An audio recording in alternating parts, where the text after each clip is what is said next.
नमस्ते, मैं रेखा सिंह। हम आप सबको उठान गीत सुनाएंगे। सोरी ननद लोग सौर पोतती है, उसका गीत है।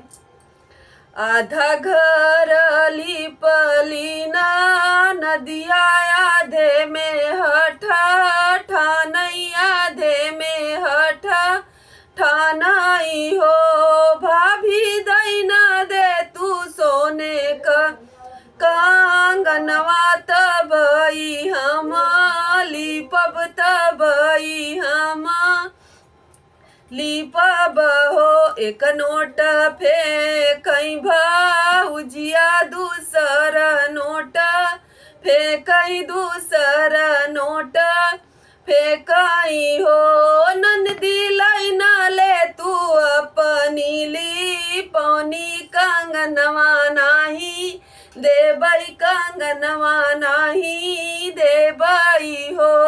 नंदी लैना ले तू अपनी लिपौनी कंगनवा नाही देबई कंगनवा नाही देबई हो। दुअरे से उठले ससुरु त बहू से रज करई बहू से रज करई हो। बहू दैना दे तू अपना कंगनवा बिटियवा ससुरैतिन बिटियवा ससुरैतिनी हो। दुअरे से उठले जेठा त छोटी से रज करई भयो से रज करई हो। छोटी दैना दे तू सोने का गनवा बहिनिया ससुरैतिनी बहिनिया ससुरैतिनी हो। दुअरे से उठले राजा त धन से रज करई धन से रज करई हो।